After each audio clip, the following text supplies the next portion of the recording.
Welcome to Black Light Mass Incarceration Show. I am your host, Sierra Cobb. Black Light Mass Incarceration Show is a space that is used to uplift the unheard voices of the criminal and social justice issues that many face today. Thank you for tuning in. I hope you enjoy. Sponsored by Emancipate NC.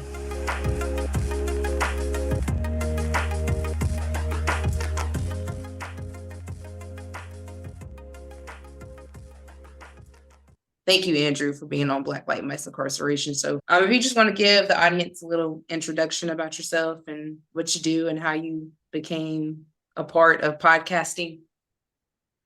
All right. Yeah. So my name is Andrew Dodge. I host Unforbidden Truth. It's a podcast in which I interview convicted murderers, survivors of violent crime, and professionals in the mental health and law enforcement field. And how I got into it, long story short, my dad is a retired cop and a homicide detective, and my stepmother worked as a 911 records department clerk and a dispatcher.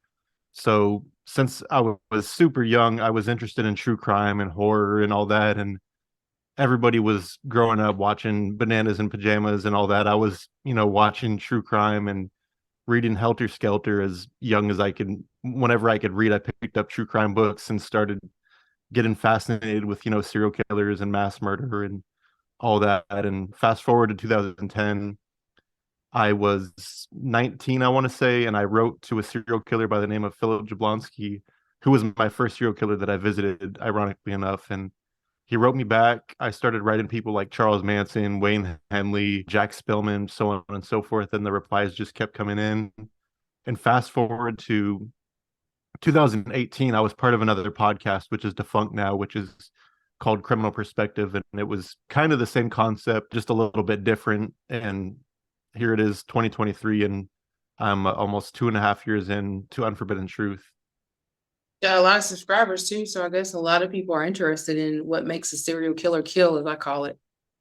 Right. Yeah, most definitely. Yeah, people, I think true crime is probably one of the most popular subjects out there, to be honest. It is. You see true crime, genres in bookstores, I guess movie stores, if they have any left, and anywhere and everywhere people are, like have their book up with their phone down so they're not judged or whatever, listening to true crime or reading true crime. Yeah, and it's all over TV. Just about all of the TV stations have some type of true crime going on now. So it's a lot more prevalent than it was years ago. So let's go right into the first question. The first question I have for you is, out of the 100%, how many killers/murderers said that the cause and effect of such adaptive behavior came from childhood trauma? So I'll start the answer off with saying that I'm not an expert. So I this is just my opinion more than anything.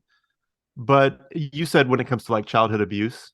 Yeah, like what have they told you? Like just by you talking to them, and what has led up to them committing those atrocious crimes? Like what have they told you or shared with you? Well, it all depends on the offender, to be honest. But like, let's say you take like a gangbanger who's in prison for drive-by shootings or killing 5, 6, 7 people. Chances are 9 times out of 10, their parents or somebody in their family was, gangbanging in the streets and grew up that way. So they're going to grow up that way. Same with childhood abuse. Not necessarily saying like if you're abused, you're going to become a murderer. But 9 times out of 10, when somebody's abused horribly, they're going to either act out in ways like such as maybe they're a kid acting out in school, hitting people, cussing people out, whatever, or just not acting right at home. And of course, when they become adults, the abused becomes the abuser. Sometimes, not necessarily saying you're going to become like a child molester or rapist because you were abused when you were younger, but it certainly carries the trauma into adulthood. I've noticed even with some of these serial killers, like for instance, Otto Smith, he's the serial killer that I recently interviewed. He has 2 confirmed murders and he claims to have killed 22 people or something like that. And he's very open about his childhood abuse and how it just tore him, limb to limb up until he was an adult. And he just was so explosive as an adult and just so violent and just so out of control. And he always says that if he had somebody there, looking after him that wasn't abusing him when he was younger, he might have turned out, differently. And it's not to say, again, like if you're abused, you're going to become a murderer or whatever. But I mean, sometimes you could become, like violent or suicidal, homicidal, all that. It just, and obviously mental health is big, on, childhood abuse, developing PTSD and, all that later on in life. And I think it's really about your mindset. Because like, as you said, like some people who experience trauma, like abuse from parents, they don't go kill people. They kind of take that as a motivation not to be, like their parents or the person that raised them. And then some just can't handle it. Like it just repeatedly plays in their mind over and over and over. And so for them to relieve the trauma or the anger or the stress, that's when they take it out on other people. So it's really about like your mind frame and where you are in your trauma. You know what I mean? Because I've had childhood abuse and I have PTSD, but I haven't done anything violent. Like I don't even have a criminal past. So it just depends on how the person itself, I feel like, is handling it. Some people can handle it well and use it as a motivation to propel them in better situations, but a lot of people can't. Like they just don't use that as motivation. It just tears them down so much that they're not able to function. So therefore you have situations like these where people are mass murderers. Right. Or for instance, there's a transgender inmate that I just recently interviewed. She's a double murderer, and her first crime was super crazy. So she stabbed her dad and then stabbed her dad's friend or something like that, both of which were molesting her at a young age. She gets life in prison for the first murder. Fast forward a few years after that, stabs somebody on death row, or stabs somebody in prison, kills them, ends up on death row. And that crazy enough, Otto Smith was in the courtroom when her dad was convicted, decades ago. And Otto Smith actually hooked me up with Victoria Drain, the double murderer in Ohio. And it's just a small world because it's, like Otto always says, the child abusers go to prison, but then you have these children that are broken in foster care or whatever, like probably not being looked after. And once they hit 18, it's like, oh, see you later. Yeah. Go on into the world with no experience and all this trauma and maybe PTSD. And, it's just, you're just a ticking time bomb at that point. Not necessarily talking violence, but I mean, a lot of the time childhood, abuse victims end up taking their lives or, other people's lives or what have you. And it's a never ending cycle, really. It is. And I've heard, because my husband was in the foster care. And so he ran away a lot because the parents that was fostering him, he just didn't connect. And a lot of times didn't feel wanted. And so he was pushed out at 18, like he left. So he was pushed out actually at 17 and got emancipated. So he was on his own. So that's what prompted him to join a gang, was because he didn't have any family support. And then, just going from foster home to foster home, it made him leave the foster home early. And so he was out there at 17 on his own with no family support. And so from what he told me, it kind of turned him into like this animalistic mind that I have to survive for myself and myself only. And even though he hasn't committed anything heinous, like he has, robberies and having a gun as a felon. And even what he's in there for now, he didn't do that. But it does turn you into that. But when he got there and he was in, anytime in North Carolina, when you do a murder, you have to do 2 years automatic in closed custody.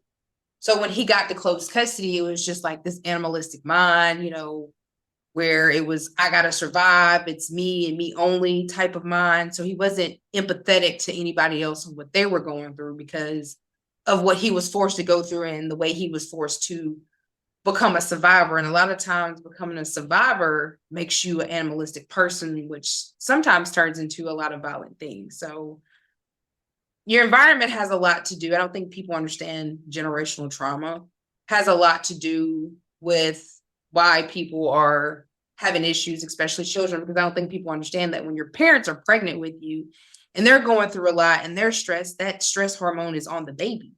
So a lot of times the babies come out stressed and nervous system is messed up. And because we don't understand that translates, that's why a lot of children have, behavioral problems at a very young age, like 2 and 3 and And so just being able to understand and do more better about trauma, just the trauma that goes on in America. And so we had an event on Friday that was actually trauma informed to start helping the new lawyers understand that this is not just a job. Like, you are a lawyer and you're representing somebody whose life is at stake.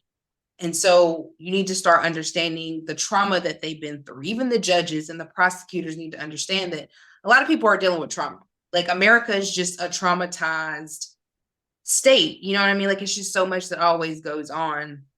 And so understanding why this crime was committed, not just say, hey, you're a bad person, you're evil, trying to understand from a trauma-informed perspective than just a bias-informed perspective of why this person committed this crime. And this is why I'm advocating for this person, not to say they didn't do it, but to say they still deserve, a decent sentence, not something that's life without parole or the death penalty. Because let's be honest, when people are on the death penalty, like, they sit on the death penalty, they sit on the death penalty for 30 years. You know what I mean? Some sit on there and they die of natural causes because they're never executed. So really, what is the point of the death penalty? It's still not going to fix or stop what is going on. You're just incarcerating more people. You're not actually trying to put forth the effort to heal these people. That's why it needs to be a lot of restorative justice in the courtrooms.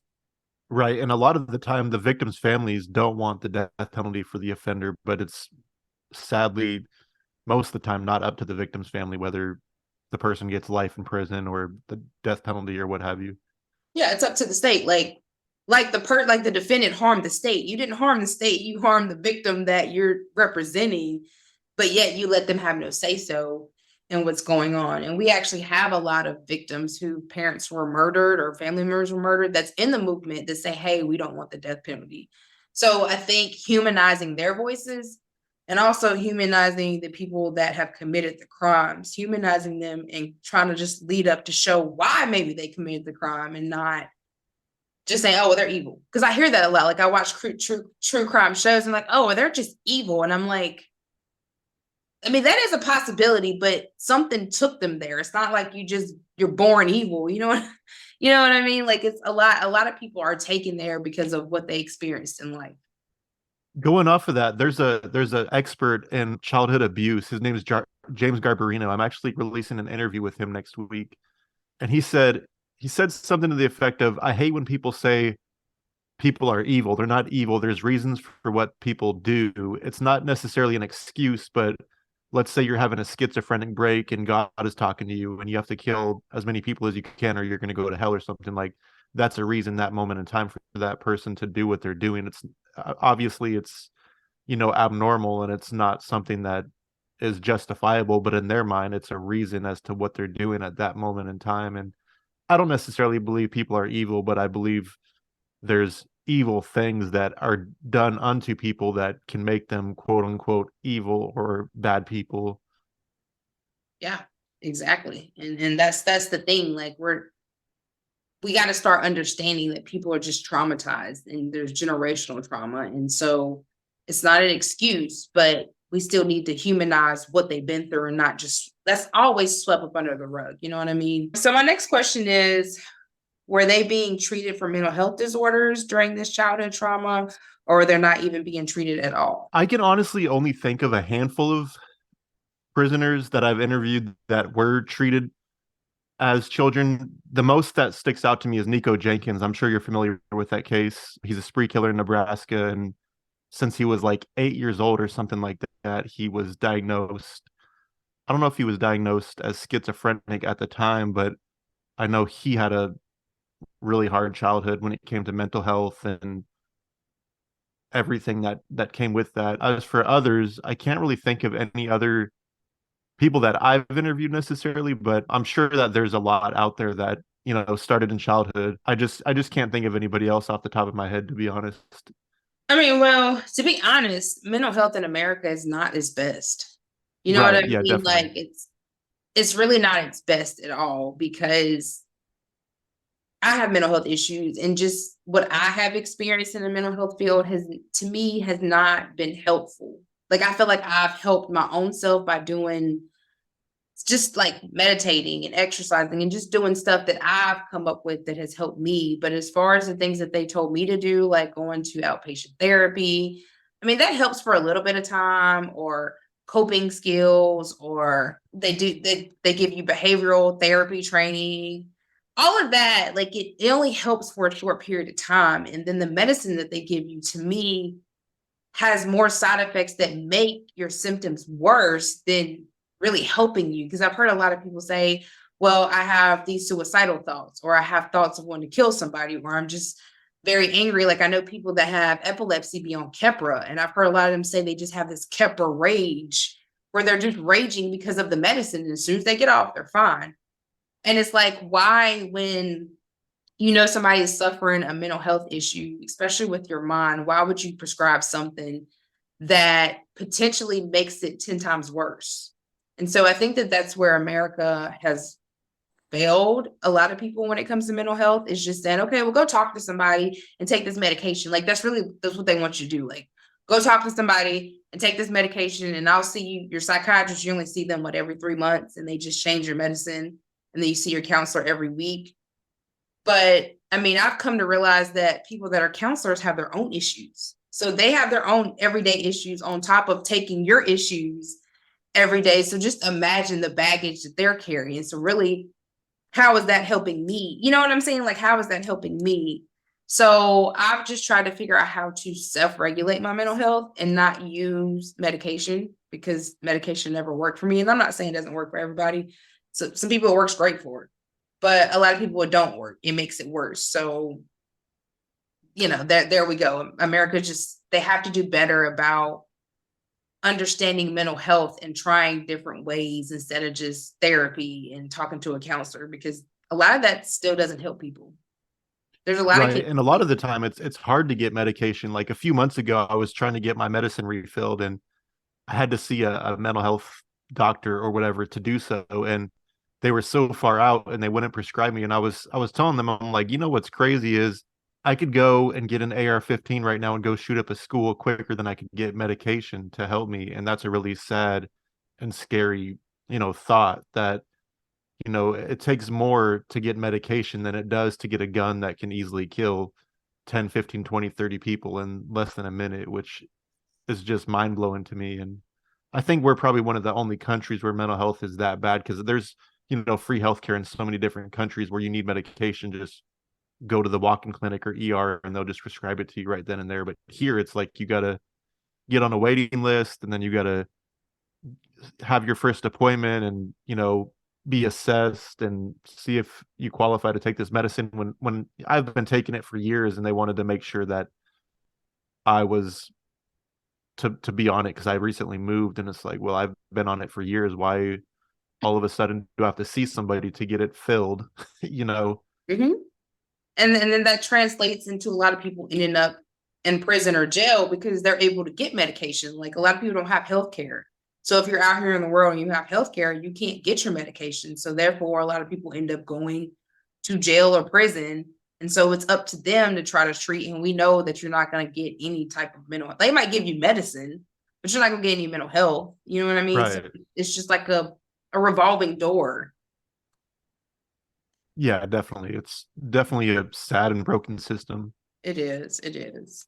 So my next question is, do you think a murderer's behavior is adapted or created character? I'd say it's a little bit of both, to be honest. Going back to childhood, I feel childhood is the biggest factor in one's life. I mean, because obviously if you have a good, loving childhood, chances are you're gonna grow up to be a good person. I mean, not all the time per se, but if you have a bad childhood or environment around you, I mean, you're gonna grow up, like, say you grow up in poverty, chances are you're probably going to live in poverty unless you can somehow make it out of poverty. Or going back to, like, if you're growing up around like gang banging and stuff, chances are you're probably going to go down that same road, or end up in prison, or even worse, dead. Or so I think it's a little bit of both, to be honest with you. And I think people are created, or I guess I think murderers are created instead of born. People say, some people are born evil. Hitler was born evil and Ted Bundy was born evil, but I don't know if I necessarily buy all that. I think they were molded and shaped into this evil, bad person, more than just being born with like, I don't know, just genes to kill. I mean, because obviously you look at like Hitler and Ted Bundy, this and that, like their parents weren't serial killers or, mass murderers, whatever, something, whether it's something in their brain. Obviously, there's a lot of talk of, brain damage causing, certain things in the head that make you not have like empathy or sympathy. And they argue that that can create like a psychopath or sociopath, or I guess ASPD is the word now. But yeah, I think it's a mixture of both. Yeah, and I mean, your environment has a lot to do with, the chemical imbalance. A lot of it be chemical imbalance in your brain and just not having the right nutrition, whether, your parents didn't give you the right nutrition when you're pregnant or you're just not getting the right nutrition. A lot of that is a brain imbalance, chemical imbalance that causes a lot of these mental health disorders besides childhood trauma. So yeah, I don't think people are born evil. I just think that it's a little bit of both. They're created and they're adaptive. Because let's say if you have a parent who molests you and who's out here just doing the most, you can adapt that behavior because you're mimicking what your parent is doing. And then you have some that are created because they're created from the environment that they're around.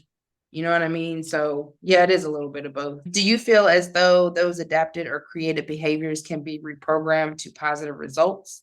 And do you think they deserve a second chance? If so, why? The When it comes to the positive results aspect, I mean, there's been lifers and people on death row that have had their sentences reduced and been released into society that have been productive, citizens. Like, for instance, I don't know how productive he is right now, but Tommy Kokorales, one of the four Chicago Rippers, was released a few years ago, and they supposedly killed, I don't know, like 10, 15 prostitutes, tortured them, cut their breasts off while they were alive and whatnot. And he's walking the streets now, and he had like a 60, 70, 80 something year sentence, something like that. And he's walking the streets now, and he's a free man. And I don't know how much he's changed or if he has or not, but like, take somebody that was a juvenile, say 15, 16, 17 years old, that say killed somebody in cold blood or shot up a school or something like that. Your brain isn't fully developed until you're what, like 21, 23, something like Well, it that. depends. I know with women it's a little earlier, but with men, their brain doesn't fully develop until they're in their 30s. Right, right. So yeah, I think people can change, but it's up to the person, to be honest. But at the same time, if you throw somebody, say, in a supermax or solitary confinement 23/7 or 24/7, have a bathroom and shower in their cell, I mean, you can't really expect somebody to change in those conditions. I mean, it's almost like throwing a Rottweiler or a pit bull in a cage all day long, feeding them, letting them piss and shit in the cage, and then expecting them to be friendly and loving when you take them out to play. It's like, that's not how it works. Yeah. And when it comes to life sentences, I think, I don't know, I'm kind of torn. I think life sentences are good in the sense for people that can never be rehabilitated. Like, let's say Gary Ridgway, Ted Bundy, Sam Little, like the worst of the worst, we're like, say you've killed like 30 something people. I think chances are there's little to no room for rehabilitation. But at the same time, I have an article pulled up. A French serial killer, Charles Sobra, he was released on December 23rd, 2022. And I think he's suspected of killing like over a dozen people in Nepal. And he was released. In a lot of countries, life sentences aren't really life sentences. They're like, say, 15, 20 years, 30 years, 40 years at the most. Like, I talked to a serial killer, a self-proclaimed hitman in Panama, and he's doing like a 46-year prison sentence, I believe, something like that, for killing 5 people. And he'll be out one day. But if he was in America, he'd either get the death penalty or, life without Right. parole. And I think life sentences are a deterrent for people to maybe commit violent crimes. But at the same time, if you have that mindset, where, say, you're a psychopath or have ASPD, you're not going to care about prison or people's feelings or whatever. You're just going to do what you're going to do. That feel good, whether it's like killing or raping or, what have you. And so I'm kind of torn between life sentences, but I'm definitely opposed, against the death penalty 100%. But I feel that life sentences are necessarily in some cases, for like, again, Richard Ramirez, Sam Little, where it's just like, if you get out again, you're just going to go and rape and kill a woman or kill some kids. Like, yeah, you don't ever need to get out.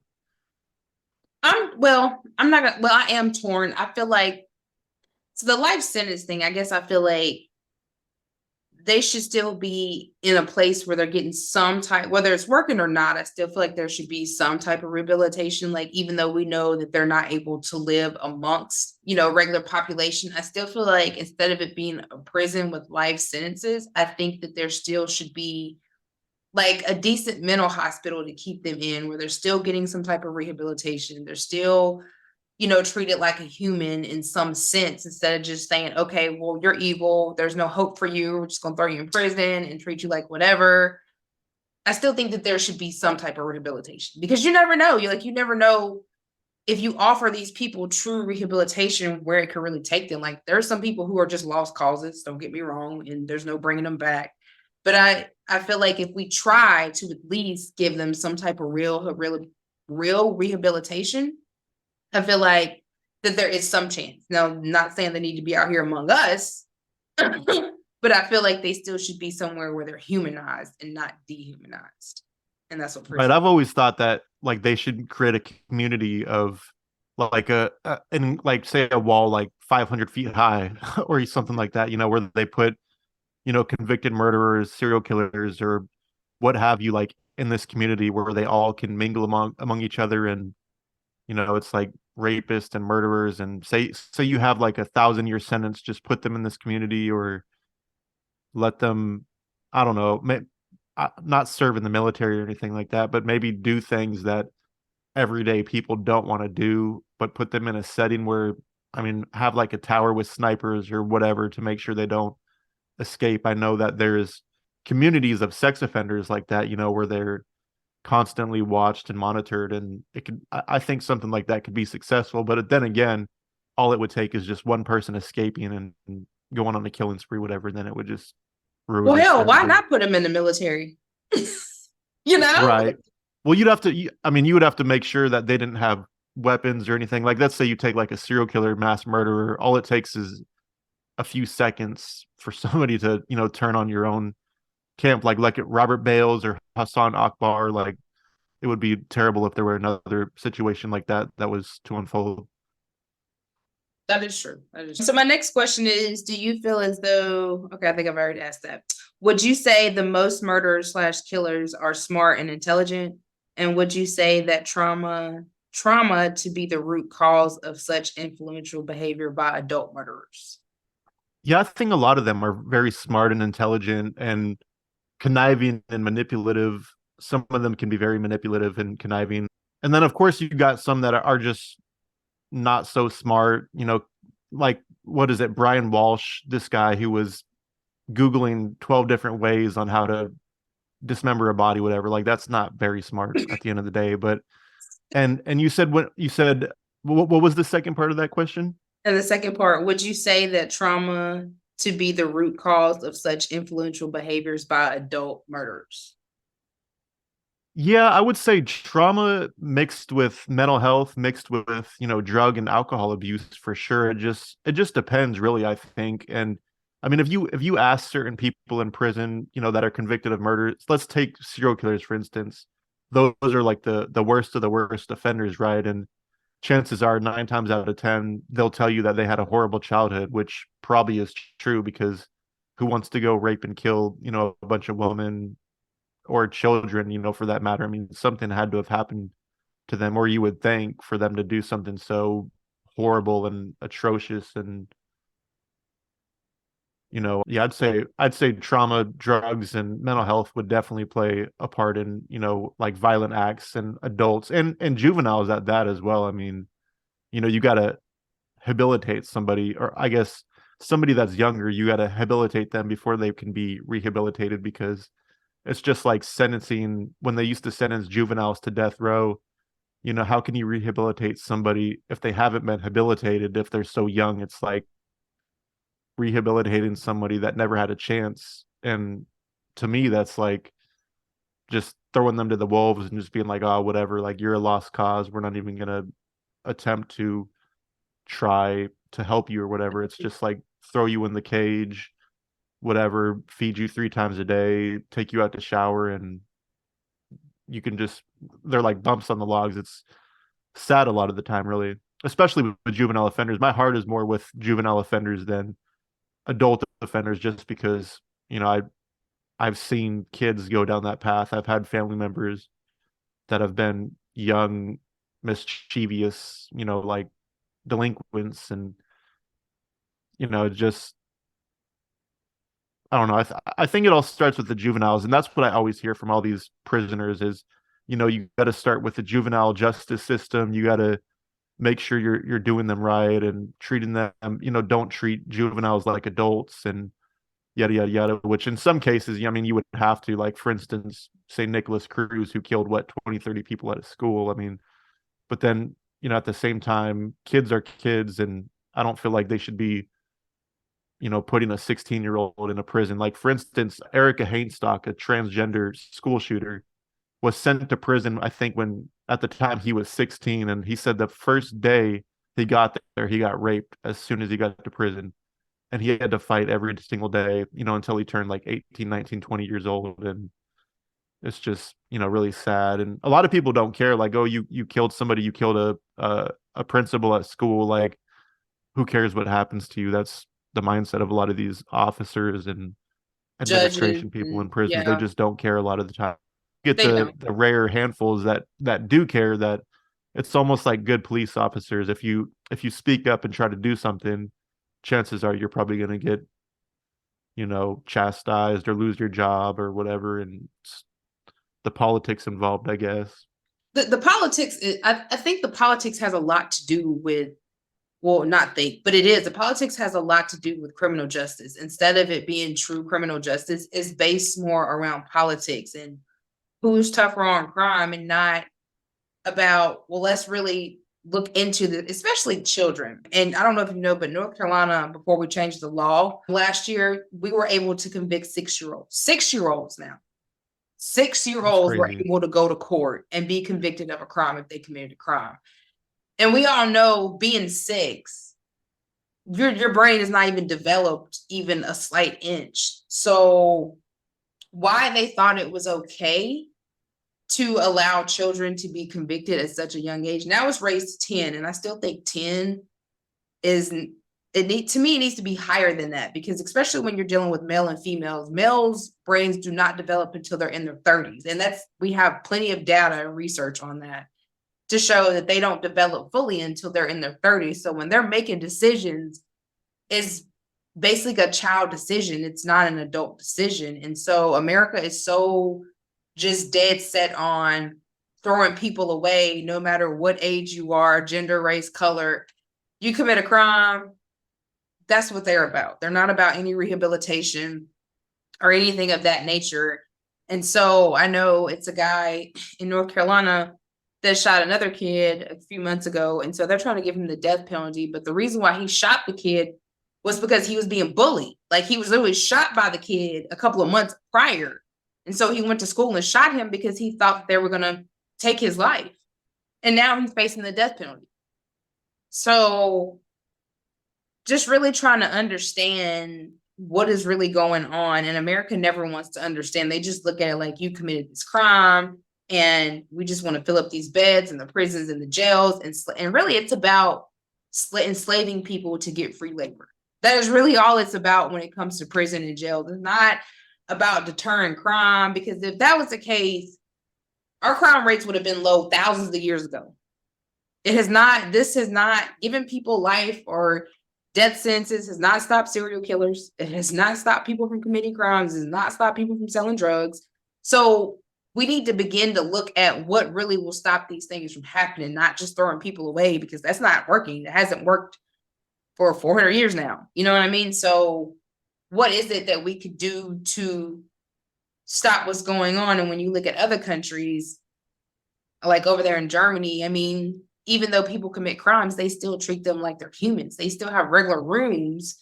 You know what I'm saying? And they have them more family oriented to where they're with their families, even though they're incarcerated. So America has to do better about a lot of things. Like, and they just want to, instead of them taking, you know, blame for what they've created, they just want to put it all up on the people that are getting in trouble. And so America really needs to step back and look to see, are they really contributing to the things that people are doing, or are people really just born evil?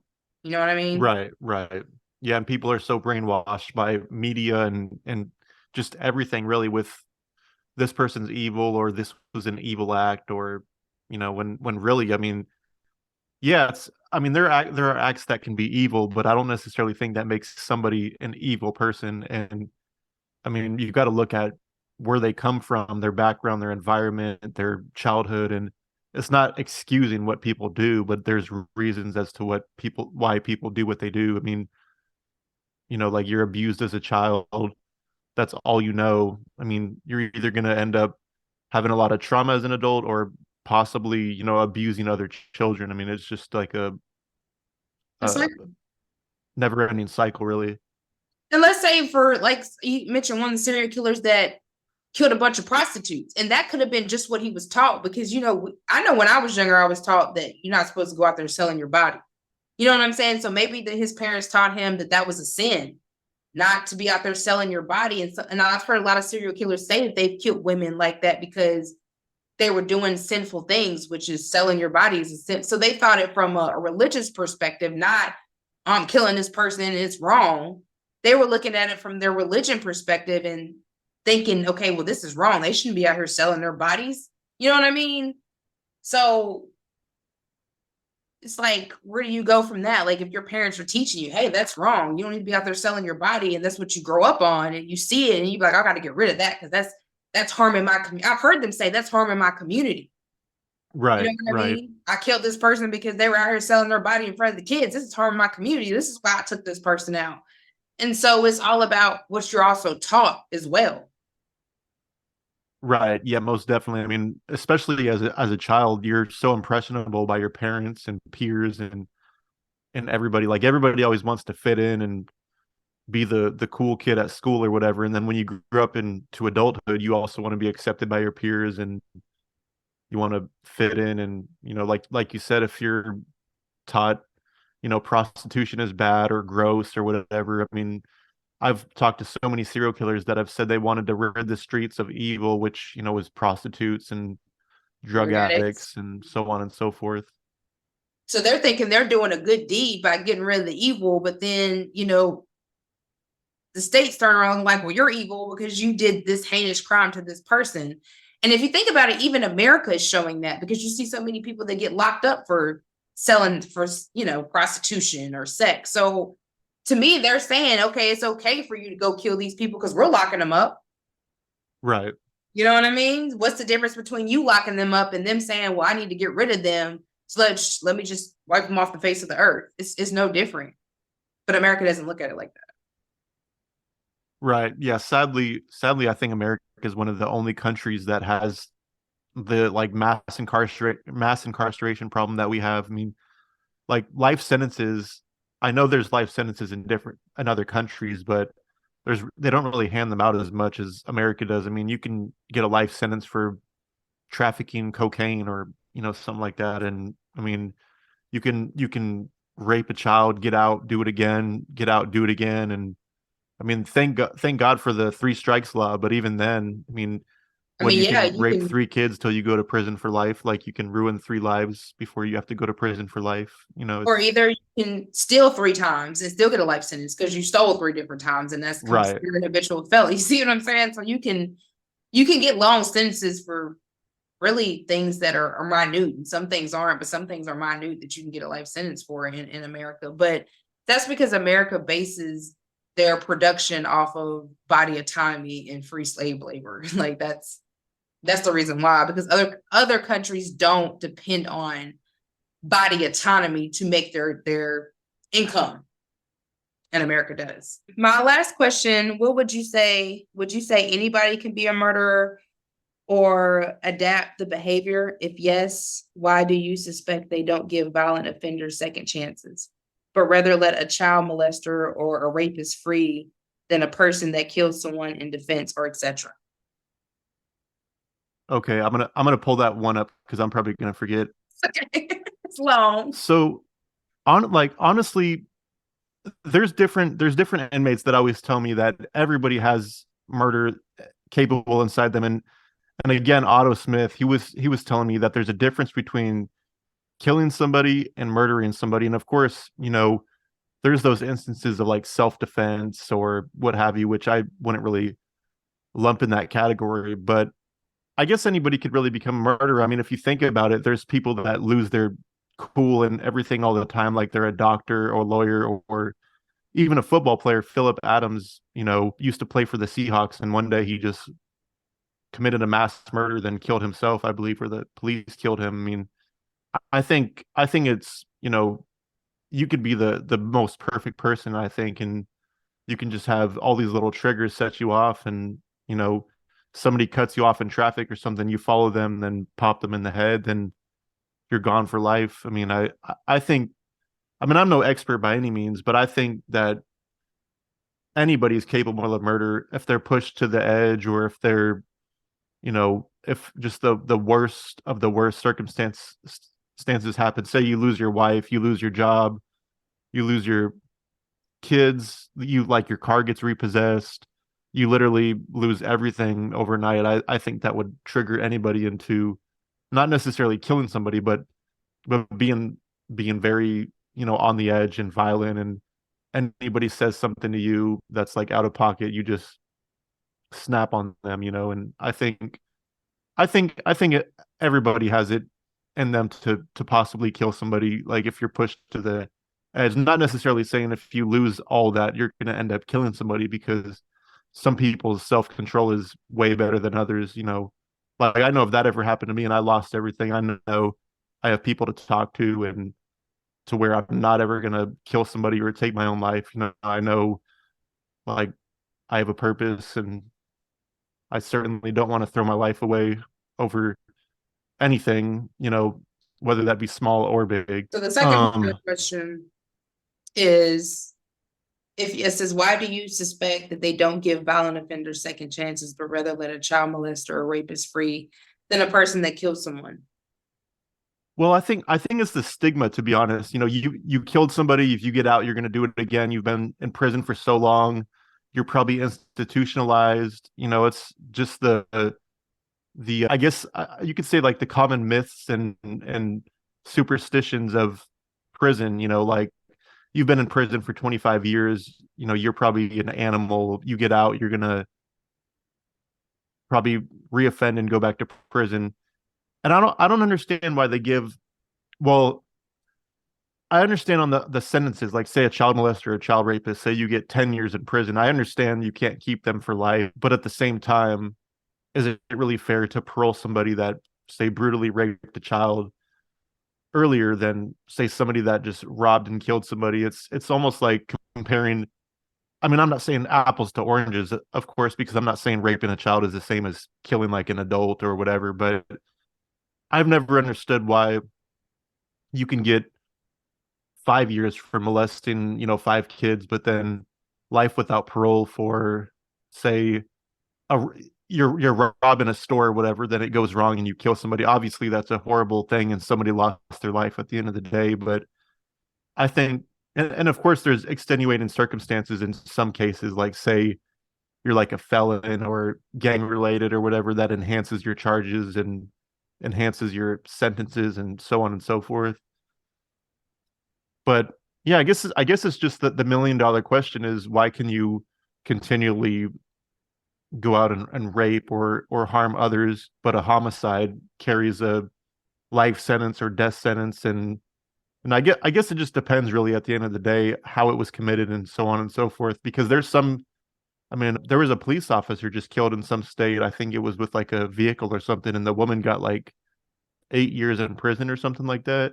And you would think she'd get the death penalty or life without parole, especially involving a public official, but it just, yeah, I guess it just it is really weird and strange. And I think we're one of the only countries that are quick to hand out death sentences and life sentences. And, like, for instance, a RICO charge can get you a life sentence, and conspiracy can get you life, even if you're not a part of a gang or whatever. You can just happen to be walking in the wrong neighborhood with wearing all red or all blue and just happen to get picked up. And right.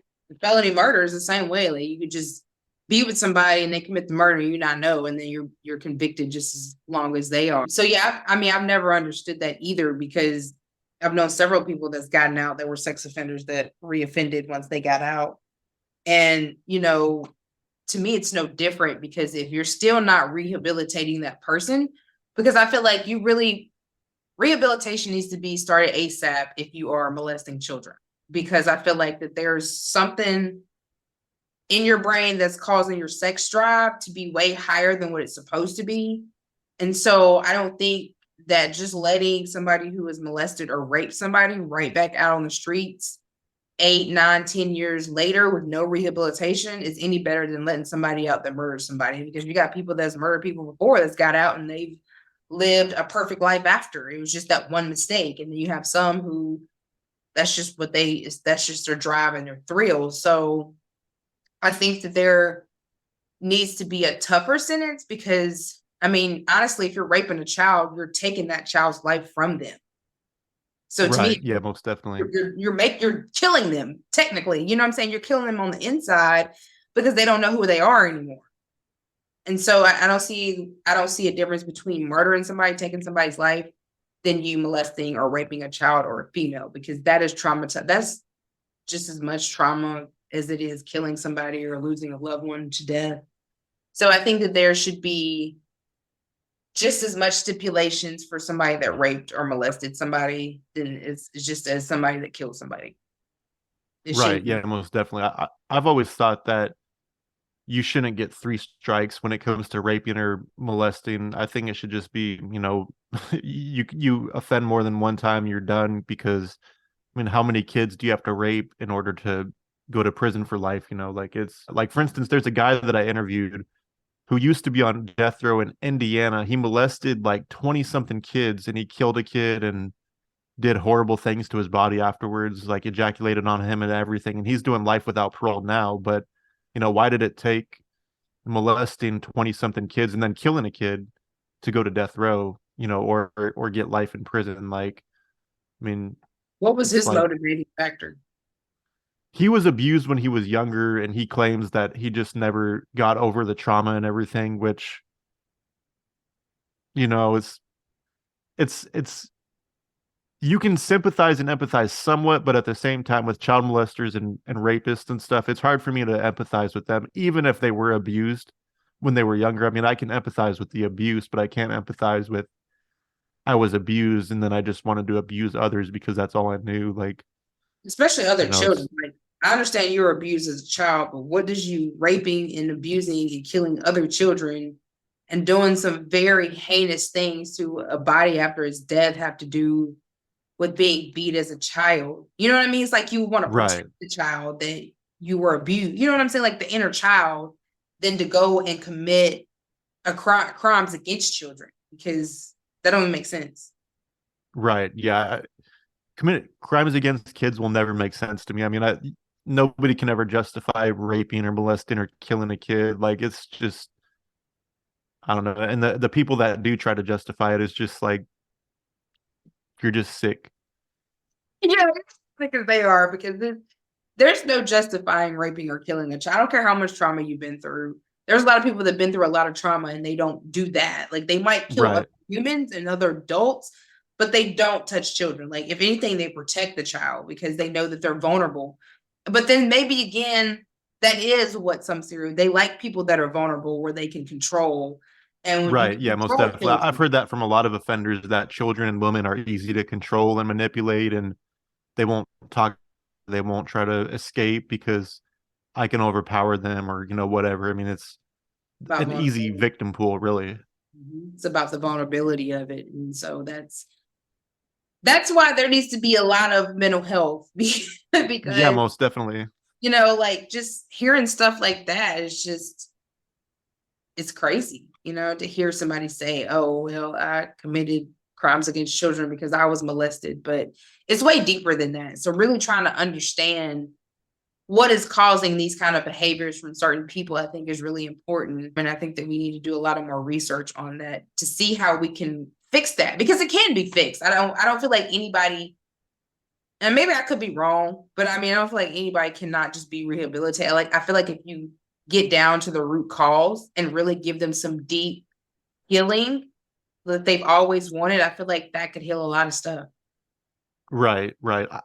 I think in the sense of like sex offenders and like child rapists and molesters, I feel like if anybody couldn't be rehabilitated, it'd probably be a good percentage of them because I've talked to a lot of sex offenders and pedophiles, and they're like they know it's wrong, they know they shouldn't do it, but they have like a compulsion to do it to have sex with a underage boy or underage girl. It's just what they're attracted to and what their preference is, and it's just I don't know. I don't know if that could be rehabilitated or not, but I'm sure with enough extensive like therapy and nonstop therapy, like 5 days a week and not once every 2 weeks, like they like to do in prison, or just pick and choose who gets therapy and who doesn't. I mean, mental health is not only a joke in the free world, but in prison, especially depending on your crimes. I mean, you're judged in prison, like so you raped,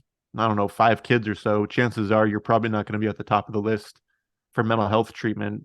And even the mental health professionals judge prisoners too based off their crimes, which is mind blowing to me. Like, what are you I in mean, this since you get for? in that field to help people. Right. And then you're here judging people. Yeah, I've heard that a lot, that they do a lot of judging. And I know in our prisons here, like the only mental health you get is if you're in the hole, and then they come around and be like, hey, do you want to kill yourself? And you say no, they keep walking. And Yep, if you do yep. want to kill yourself, they just put you in a straitjacket in the right room.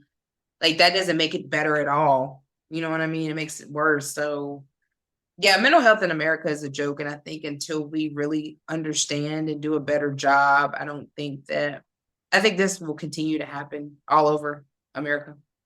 Yeah, yeah, until something, I think something so bad has to happen for there to be a change. But there's so many bad things that have happened, like Stephen Paddock, the Las Vegas shooting, Sandy Hook, Parkland, and I mean, it's just like, how many more mass murders have to happen in order for you guys to do something like, I mean, there was even politicians that were shot during a baseball game years ago during a mass shooting, if I'm not mistaken. And I thought something was going to happen after then, after politicians got shot up. But I mean, dead kids don't seem to motivate anybody to want to change laws. Or I'm not talking about gun control or anything. I'm talking more like mental health wise, and just like how many more people have to die, in the I guess in the name of mental health or the lack of mental health, really. I mean, Really, because you know, you can be the most unhinged schizophrenic and not get any treatment out here on the streets,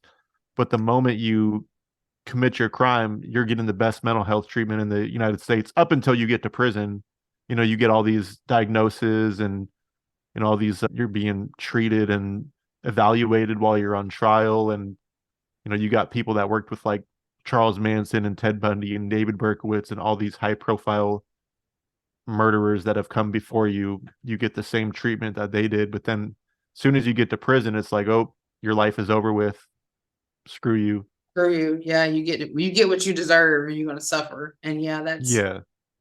that's what we tend to do. And I think that's why we just see so many murders, and it's sad. I hope eventually we get a hang on the mental health and understand that it's really important to start giving people the right proper mental health, because like even the mental health hospitals can feel like jails at times. I've experienced that. It can feel like a jail. So to me, that's not helping your mental state at all. But anyway, Andrew, I appreciate the interview where you let our audience know where they can find your podcast, and if there's anything else you want to leave with the audience. Yeah, so Unforbidden Truth is on all podcast platforms: YouTube, Apple Podcasts, Spotify, Podbean, Stitcher, et cetera, et cetera. And thank you for having me on. It's been a pleasure, and I'm sure we can do more in the future. And yeah, thank you again for having me on.